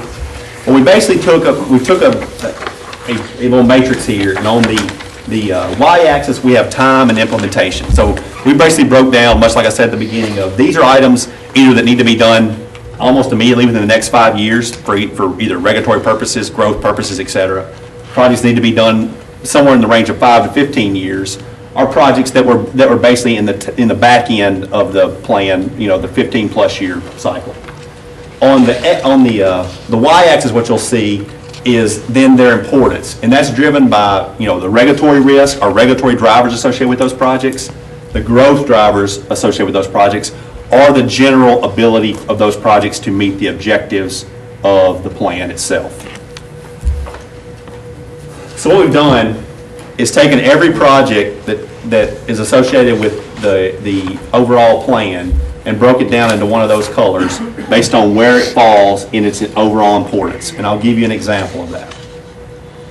What you see under water treatment, the first item is water treatment plant upgrade to meet the LT2 or long-term 2 enhanced surface water treatment rule regulations. That all ties back into the discussion we've had previously about there being a cryptosporidium find in the Harpeth River. That is a regulation that TDEC and EPA say you have to meet as a community now within the next year because of that cryptosporidium hit being in the river itself. So that is a project from a regulatory risk standpoint and also from a time standpoint. Those two axes we just talked about puts it in that red category at the bottom. It puts it in that immediate action category. So that's sort of how this process works. Similarly, some of the blue are some things that from a plan perspective are part of the overall plan but may not have that same regulatory driver or time driver, things that sort of from an integrated standpoint allow the overall system and the health of the Harpeth to be improved, but they don't have those same typical drivers that maybe some of the other things do. Does that make sense? So now moving forward to the bottom side of what this all means, looking at specifically tonight both the water rates and the wastewater rates. What does this mean? Okay, we've got this plan and we think we have a handle around what the city of Franklin needs to do to meet the population growth, to meet the regulatory growth, to really be the community that we want to be over the next 30 years. What does that mean? Well, capital investment on the water side respectively is fairly small. Like we mentioned before, in general you have a pretty built out water system. You can't really grow much more because of the 3 other utilities that serve a lot of the citizens of the city of Franklin. So overall we're only looking at a capital estimate in today's dollars of about $19.2 million, of which about 23.5% of that is growth related. That would be primarily associated with the expansion of the water plant. Our existing water plant, that's correct. So, and the assumptions you'll see on both the water and wastewater from this standpoint, all the rate stuff we're going to show you tonight are assuming that funding of all improvements is through debt, and that we're going to bond all this. That it's 4% amortized over 30 years. We realize at current day dollars that's a little high, but we don't want to, we'd rather be a little conservative. The same discussion I think y'all just had on the solid waste side, what kind of rates you're using. We'd rather be a little conservative and sort of show you a framework that is maybe a little more conservative than to show you what we think, a framework that may not be able to be met for 30 years. On the water side, we're only projecting a 1% growth rate. On the wastewater side, we're projecting a 2.5% growth rate. A lot of that ties back, once again, based on the population and what part of that population you serve. Once again, from a water perspective, you don't serve as much of the city's population. Wastewater is where most of the growth ability is. And then once again, all of these projects are present day dollar values. On the other side, as we've discussed, from a wastewater perspective, there is a lot more work to be done. You're doubling capacity, doing a lot of collection system rehab and work for regulatory purposes, and addressing the biosolids, which is currently sort of a risk problem. So the overall cost in capital investment on the wastewater side is approximately $206 million over the next 30 years. Of that, as we discussed, 62% of that is growth driven. So a lot of this is dependent on continued development of the city and will therefore be funded primarily through development fees, et cetera, as those people You're saying that we can fund this through with development fees? Well, they pay partially. Partially. Why don't you break down Those that? improvements tie to growth. Right. Sure. Any growth-related improvements are Right. tied to that system continuing to be Right, improved. but still. It's all part of how you put the puzzle together. The impact fees will help offset I part of the debt understand that. service design. Wait, part of that, though. Right. They will not pay for it. They Correct. will not pay for it. Right. Thank you. We're just trying to break down what the percentage is of that is associated with growth. So just real quickly, once again, on the water demand screen that we showed before, there is some growth shown there. These are the same projects you saw earlier. This sort of breaks down where the 19.2 capital cost is associated with. You see the costs that we've broken out in regards to growth, and Jim will address how that sort of touched on from a rate standpoint. 14.6 million of that is broke out in the existing system itself. So with that, I'll let Jim cover these next couple slides for a second with Jackson Thornton. All right, the 200 million is a big number. I wanted to put it down to where we can, to where I understood it, and look at the impact that would have on your 7,000 gallon residential inside the city limit customer. Basically, based off the studies we've done in the past, cost of service, that's your average customer, 7,000 gallons residential inside the city limit. With the funding and the borrowings related to these projects, how is that going to impact their rates? What we have here is the red line, or the red charts, red bars going from 2012 out to 2040. That's the current cost of service for a 7,000 gallon customer, which is $40.31. Our current rate is $32.74. So we're still $8 short. That's why we're in year 2, or just finished year 2 of a 5-year plan to become whole. We're still continuing the hope and the theme, or the goal, to have water pay for water, sewer pay for sewer. Ideally, sewer growth pays for sewer growth, water growth pays for water growth. So that, and really, I do want to point out, when we first started this back in 2006, we were at $22.54 for a 7,000 gallon residential inside the city limit customer. So we were in this ballpark here. Y'all made the tough decisions. We made a substantial improvement. I mean, we've cut that more than in half, that deficit or shortfall in half. The improvements add roughly about $2 a month per bill, just from a debt service standpoint. One of the drivers there would add roughly $2 to $2.50 a month per bill per customer. Yeah, the key thing, average customer. Right, that's for debt service on the water system. On the water. Correct. This is water. We'll get to. We have 2 options to look at on wastewater. That's over 30 years. Right. As you see, it basically 2040. Debt per. $2.50 increase in cost per customer per month. Okay. And again, we're looking at the average residential customer. Yeah, as you see, it stays pretty flat. Now, one thing we didn't want to muddy we don't show cost of service increasing over time. Obviously, there's going to be some inflationary cost of service increment. We wanted to mainly focus on the capital, what that capital piece is associated with what that means to the ratepayers. So, And this is even parsing it down a little bit further, it's the same chart, simply looking at a 10-year window, a more manageable time frame, more realistic time frame. And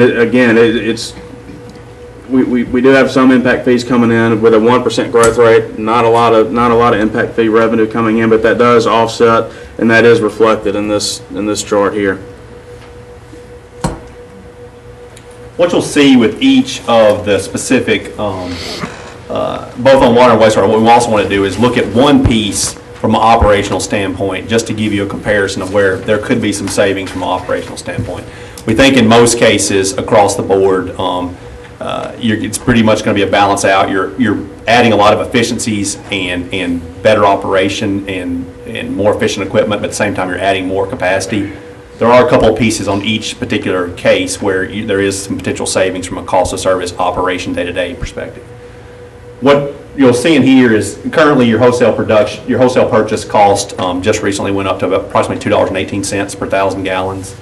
Your average cost of production right now in a true year where you're operating full time, where you're not repairing your EQ basin or you're not in the middle of a humongous drought, is about $1.50 per 1,000 gallons that you can produce at your current water plant. We've also ran some numbers through, if you were to increase the capacity at up to approximately 4 MGD, both increasing the cost of operations, increasing the cost of utility service, electricity, et cetera, for that increasing the cost of chemicals, other potential things that have to go up for treatment. What we don't expect is having to raise any kind of staffing, so that really helps keep that. So really that incremental change of going up to 4 MGD, we will actually see a potential reduction in the cost to make that same 1,000 gallons of water from the city's perspective. So between the 2 million and the 4 million is no increase or minimum increase? Increase in staff, is that what you're saying? There's no increase in staff. And let me preface that too. The 2 million, really, at a 2 MGD plant now, with the restrictions on when you can and can't withdraw, you're truly producing on average about 1.6 million gallons a day. That's on average. So an average day, there's a lot of days you can produce 2, but also a lot of days you can produce 0. Depending on, this is assuming we're trying to keep the reservoir generally full.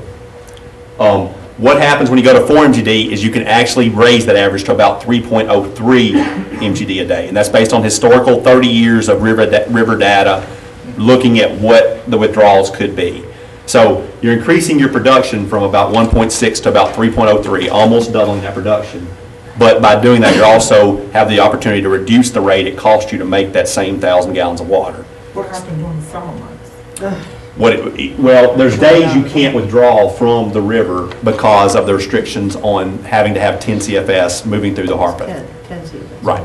And so what that means is, although you have a reservoir which does still allow you to operate some days, in general, correct me if I'm wrong, Mark, they try to keep that fairly full. I mean, there is some float there, but...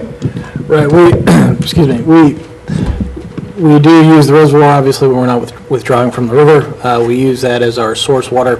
We'll continue to do that, but as we've gone through a drought management plan not too long ago, when we are at the point where we can't withdraw, we manage that water a lot more stringently than when we have flows in the river in which we can withdraw. So, but these calcs do take into consideration the historic flow in the river, and it's a 30-plus year it's 30 years of historic data. So it recognizes when we can withdraw, when we can't withdraw, and which relates into when we can produce and when we cannot produce. So. And there's some days, I don't know what the stats are for last year or the year before, how many days that we couldn't withdraw in a row. Right. And then our capacity at our reservoir, what's the reliability there? Mm-hmm. All those things come into play, so it's sort of a... Yeah, the reservoir improved our reliability. Yeah, the reliability of the reservoir is a lot less risk, obviously, and associated with now with it being improved in line. So if you recall the Stella model they were using, they used that reservoir as a reservoir in the model, evaluated, using that 30 years worth of data, evaluated the times in which that reservoir would get drawn down, when we couldn't produce, when we could produce, There's different break points in which we would produce a reduced amount from 4 million or 2 million gallons a What's the day. reliability on say we had a big drought again, what's the reliability of that reservoir, and how many days could we draw until we'd have to draw on the river again? Do we have that? Well, you've got 118 million gallons of storage there, Right. 114, which is basically, at full capacity, that's almost a full month at full capacity. Yeah, There are sure. triggers that are touched in that as you go down through as part of the drought management plan that TDEC required the city to maintain. So that's sort of, we didn't really get too deep into, there is definitely some operational optimization you could do where you could float a lot more and it'd give you a couple extra days here and there. But it does also mean that as a community, you're probably going to have to go in and out of non-mandatory restrictions. And that's a decision that as a board, y'all obviously can make when you got to that point. Well, and we're a lot different than, say, California or Georgia. I mean, when we say restrictions, we're saying don't water your lawn. We're Right. not saying don't drink water. Yeah, and that's, you have a secondary source, obviously, that you still get a large amount of your water from as a wholesale customer from. And that's never going to change, whether you have a 2 MG plant or a 4 MG plant, as you continue to grow, there's still a lot of water you have to get from your wholesale agreement. However, having a 4 MGD plant does, what we're showing here, hopefully cut a lot of that peak days, and especially during some of the winter months, you get a lot closer to being able to produce what you need for yourselves. And what that hopefully allows you to do from our perspective and the work we've done is allow you to hopefully limit how much you have to continue to go up on that wholesale purchase. Maybe you can keep your need and that contract about where it is now, as opposed to having to continue to grow as the city grows.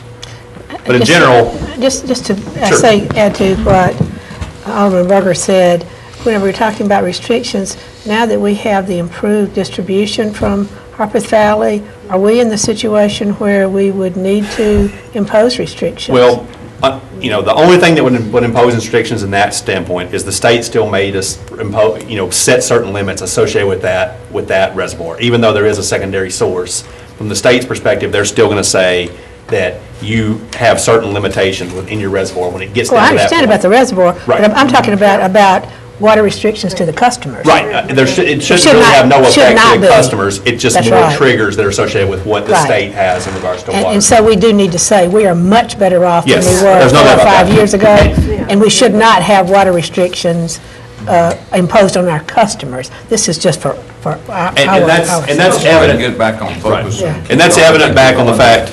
Different track that's probably not, And that's evident by the fact, just real quickly, in the fact there's so much less capital on the water side. And a lot of that's due to the fact that there isn't as much need in the water distribution system. But anyway, in general, there could be a savings in the $350,000 to $450,000 just in operations a year from being able to cut that amount of water that you're potentially having to wholesale buy, because you can make it cheaper yourself by expanding to 4 MGD. I need to ask something. Before we get to wastewater. Sure. Did you make any assumptions on this cost, like the cryptosporidium? We didn't know about this 2 years ago. Yeah, I mean, some of this is definitely, Mike, you're correct. Some of this is based on historical. We did inflate a lot of those numbers 100% on a lot of the operational costs, basically, which I don't think is very conservative. I don't think it's actually going to cost twice as much from a chemical or electricity or operations standpoint.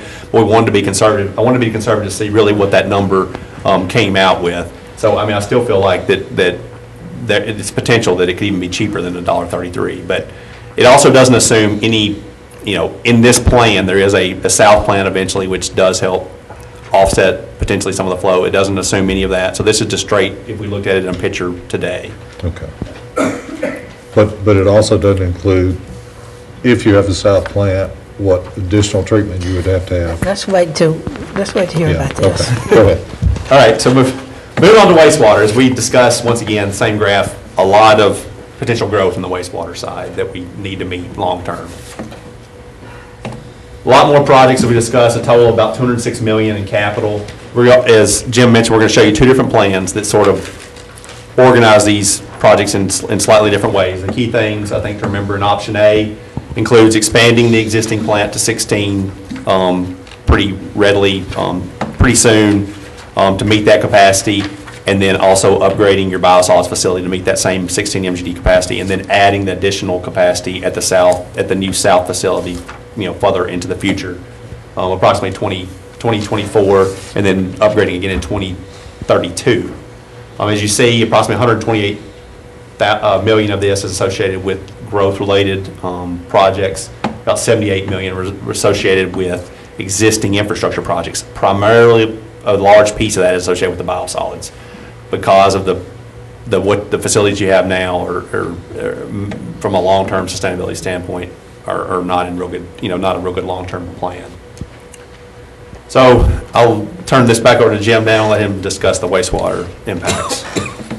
Again, exact same format as we had on the water side. Red bars going left to right. You have the time frame 2012 out to 2040. This is your current cost of service at 7,000 gallons. Again, on a residential inside, we're at $44.40 to serve a 7,000 gallon customer. We currently collect $36.21. But we made significant improvement on the water side. We made huge strides over the last few years on the sewer side, in that as recently as '06 we were collecting $21. We've cut the shortfall by almost 75% over a 6-year period. And again, we have that plan in place to get to 100% recovery, but that 100% recovery right now is focused on getting us whole to this red line. As we saw, and as Zach mentioned this side previously, we're looking at substantial improvements going forward, and we have a very quick capital need, and again, this is assuming we're borrowing all the money to fund the projects, ramping up to $60 in 2014, and then slowly coming back down as we have growth. That's more customers coming on to pay for the debt service. Again, we're using a 2.5% growth factor on the wastewater side, so we have more customers each year coming on to help pay their share of that debt service. And we also have the impact fees coming on slowly but surely on Plan A. Same slide, looking in a 10-year window, more condensed time frame. Again, you can see the slight dip coming down here as we add more customers onto the system. I will add real quickly on that slide. You'll see that we broke it down into two pieces just for y'all's benefit, so you can see where the costs are being spent. The blue being primarily collection system and treatment capacity.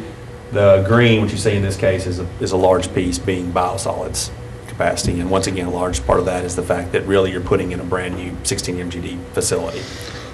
Also, a key point that we've discussed as part of the steering committee, this is sort of a framework. This is not, these are definitively what the rates need to be, but this is sort of on a year-by-year basis, just looking at the numbers where we would need to be. This also doesn't include things that we already are looking at, potentially some low-interest loans that have some forgive back periods, any kind of grant-type opportunities. Doesn't include any kind of capital that's available from past impact or development fees. So there are some pieces in here that we didn't want to look definitively at where those may or may not come in. Once again, this is a pretty conservative look of what the framework of that cost may be.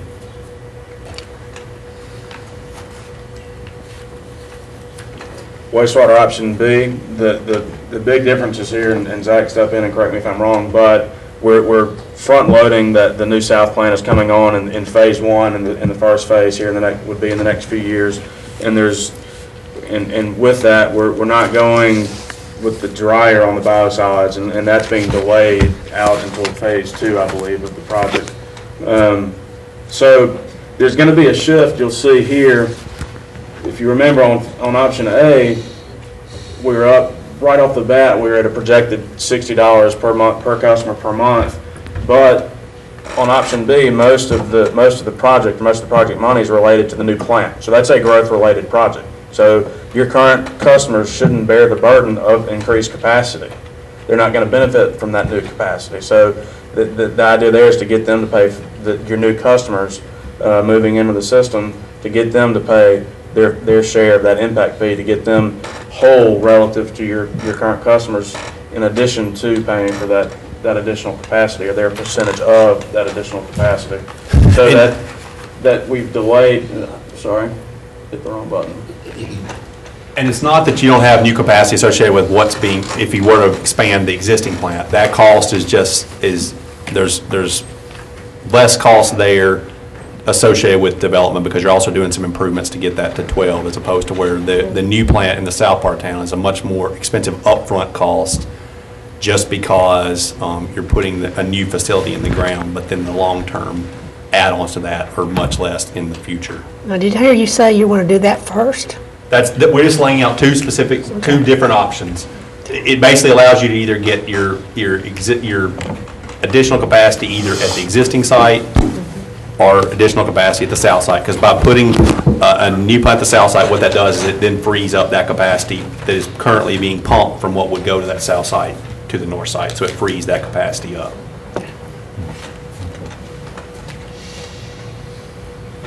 Again, the 10-year snapshot, and we can see the initial impact to your existing customers, your existing residential customers is not as great as it is in the first option we looked at. And there are some operational savings, which I'll let Zach speak to. As we've discussed, I mean, the biggest operational cost right now, and it is also the biggest capital cost, unfortunately, on the other side, so it is a balance, is from the biosolid standpoint. Currently, as you're well aware of the process, it's not real sustainable. We don't know how long that process will be able to be utilized. Trucking a lot of water a long way mixed with a little bit of solids. As you look at the two different options, option B, having basically producing Class B solids, option A, basically producing Class A solids. Right off the bat, if that biosolid facility were in operation today at the uses that you have today, you could reduce your cost per year somewhere from about $1.5 million in operation, which it currently is, down to approximately about $900,000 producing Class B, or about $500,000 producing Class A, primarily associated with that orange bar you see in terms of how much wet tons of actual biosolids you're producing. So right off immediately, you're talking about a savings of almost $1 million a year in operations. This gets really dramatic when you look out, what are we talking about 30 years from now? And I know that's hard sometimes, but we wanted to show some numbers. It's a lot like the discussion on the landfill, setting those rates for 14 years and being able to be pretty constant, know what they're going to be. In this situation, because B and A, by the time we get to full implementation, will be basically the same project. The difference you're looking at in a cost per year, the estimate in 2040, based on the small inflation on fuel and tipping fees, is about $8 million a year. That's just to operate your biosolids facility. If you stay with what you have now, it costs you about $8 million a year just to operate and dispose of the biosolids. By reducing that to a Class A solid, you're getting down to just over $2 million a year. So 30 years out, you're looking at a savings of about $6 million a year just in operations. Now, once again, like I said, it's a pretty big capital up front, so that's the balance that we're trying to show here. So to sort of summarize what we discussed tonight, and then we can take any other questions. Alternative one was the recommended is recommended for implementation. Obviously, there's definitely going to be some additional discussion I'm sure you'd like to have and look at what that entails and maybe look at what different effects that may be on the overall plan if we take or add some of those things. But it's definitively the highest ranked by both y'all scoring, by the stakeholder and steering committee scoring, and through all sensitivity analysis we do. So we feel pretty confident that it truly is the best plan in meeting the 9 objectives. Cost and financing of the plan, it does allow you to have multiple options on wastewater implementation. Like I said, I'm sure there's plenty of questions and plenty of other ways we want to look at how can we best see what other options there may be from playing with some of those projects. We feel like your preference has always been to be proactive rather than reactive. That's what we're trying to lay out as a plan that gives you a proactive approach, keeps you ahead of the curve, keeps you out of regulators' offices trying to tell you what you have to spend instead of what you choose to spend. And it also allows you to, like I said, the 2 main things, be able to meet the continued growth of the city, make sure that when someone wants to develop, you're able to say, yes, it's a great place to live, and we'd love to have you come in here as well as meet that regulatory compliance. Most importantly, from a permitting process, I would say, and we would recommend, no matter what how the plan ends up laying out and how you end up moving forward. Start now and stay ahead of the game. Never do we want the permitting to hold up us being able to do something as a city. As a citizen, the same comment. When someone wants to build something new, I want to be able to say, yeah, we've got that capacity, we're ready for you. You've got an industry or you've got a new facility like a Nissan that wants to move here. Yes, we got the capacity. Come join us here in Franklin. We'd love to have you. There's some additional data collection analysis. We've done a lot of water quality monitoring, et cetera, but I think we need to continue to work with you need to continue to work with TDEC, start that process so you're ready to go when you're ready to implement these things. Also, a public education process. We've tried to do that throughout the process, but there's also a large-scale public education to continue just to let the public know what's going on, how the city is being proactive, and how we're addressing the water and wastewater, stormwater, reclaimed water needs. And most importantly, ultimately, no matter what we do, the water quality and the effect on the Harpeth River, the TMDL that exists, the way all those things interact, which is what the purpose of why we did this project, is still the key to successful implementation of no matter what we do in regards to this plan.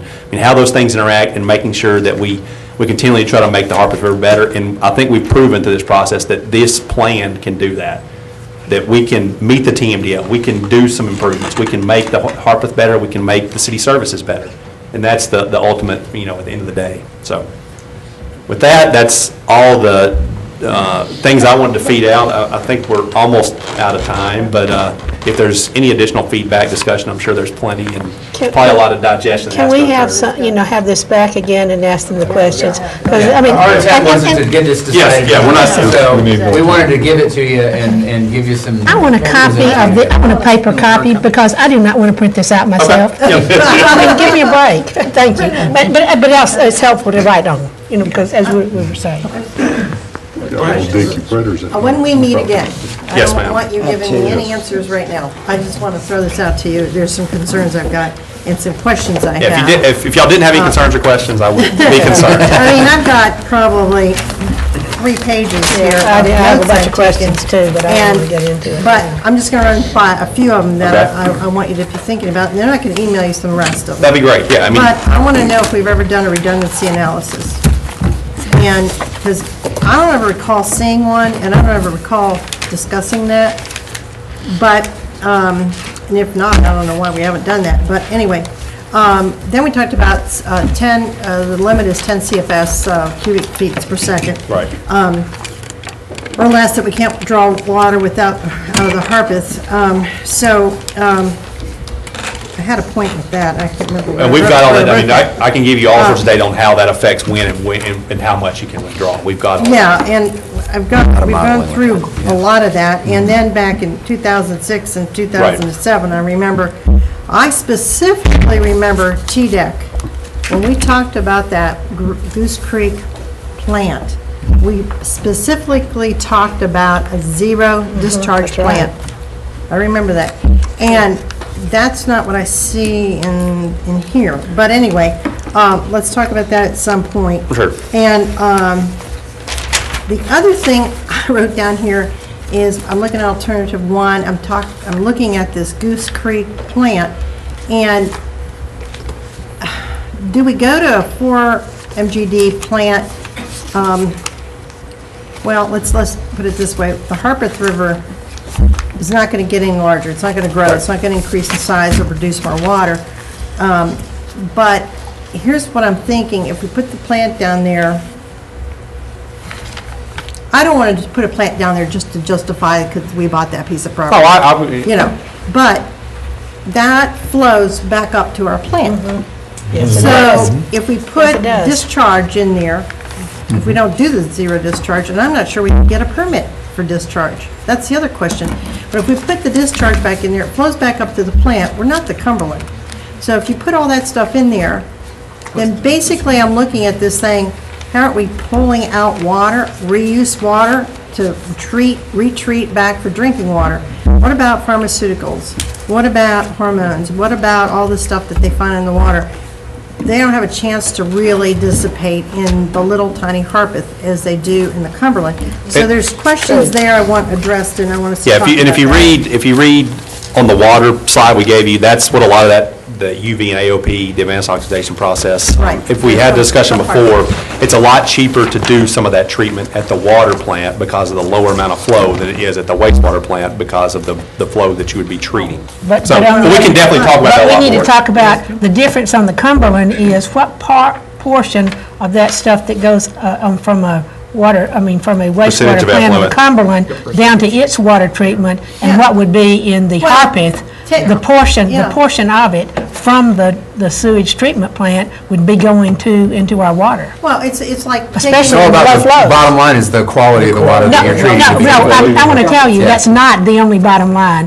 There are a lot of people who don't want to have wastewater that goes right to their, and as I say, I'm asking You about take the in whatever you proportion. take in, regardless of what source it is, But you and you treat it, and you go through the process, and you go through the same type of regulatory framework. That's what we've worked through throughout. As We I can say, I answer want to that hear for about you. the portion, Yeah. the proportion of it that would be going down to our water Yeah, treatment because if plant. you take this glass of water and say that's the Harpeth, and you put a drop of dye in here, and it's gonna be red dye, it's gonna be like red right away. If you take it and put it in a swimming pool, you're gonna go, what happened to that red dye? Yeah, there's. That's the Cumberland versus the Harpeth. So anyway, I want to address those and talk about those issues. Yeah, we definitely can get more in depth on And, that specific topic. Right, because of the dilution. And I just want to talk about that some more because I'm Okay. interested in those, and I think they're important. I'm sure there's lots of questions tonight, and I certainly don't want to stop anyone from asking, but I would be happy to, if you want to email specific questions to me, and then I can farm them out to me and/or Eric, and then I'll get them to Zach, and then we can kind of be prepared to answer. Good. Just be prepared to answer, because I want the public to hear Right. it. I don't want it to just come back to us. Oh, sure. We want to come back and follow up with more presentation and discussion overall. There are a couple very key slides I think we want to bring back and really focus in on the sort of the matrix of kind of the sense of urgency on certain elements of projects and ones that you have a longer-term opportunity to make some decisions on. This is a long-term roadmap dealing with significant growth that's happened and going to continue to happen in this community. And this is a series of projects that help us meet those needs. There are other things to discuss along the way. We'll absolutely do that, and we'll break this into kind of manageable chunks and decisions over time. And that's why I think that kind of 5-year, 10 to 15-year beyond is a good way to break this out and start thinking about it, make it into kind of more digestible chunks, because otherwise it can be overwhelming, because it's huge, and it's big community picture planning about meeting these needs. I will comment, though, you see communities all around the country facing big challenges because they didn't get in and do this kind of planning. The city of Nashville is facing a consent decree that's going to cost them $1.6 billion. City of Cincinnati and Hamilton County is facing $3 billion plus from a consent decree. And they're adding very little capacity in doing any of that. Atlanta, St. Louis, lots of cities are facing this same kind of challenge, but they're doing it retrospectively. We're trying to create an opportunity and a framework that allows you to make these decisions ahead of that game, where you're also meeting the growth demands that we see coming from multiple different kind of scenarios. No matter how you slice it, growth is coming to Franklin, and we're going to need to be able to be ready to respond so that we can take and make the most of those opportunities. And then we also have to look at the drinking water plant, which will only expand, our customer base there will only expand just so much. Right. But Right. in the UGB, we're talking about a whole different ballgame with the Yes. sewer treatment. And that's, the wastewater is a much bigger discussion. Let's reconvene at 10 after 7. Just real quick, I did tell you I brought some presents. I did want to show, we actually did go down and visited the solar dryers down in Okeechobee, Florida. And this is similar to what we were talking about, and it is truly an amazing facility when we got down there. But I brought y'all, you could use this in your planters. This is what would come out of the drying facility. This is about 96 or 97% solids. This, I don't know what this would equate to in today's operations, but we'll probably have at least a 5-gallon bucket for this same amount of sludge for what you're hauling off right now. So I do have one of those for each of you, and you can feel free to do whatever you would like with it. You can look at it while you have dinner. Thank y'all. We could play with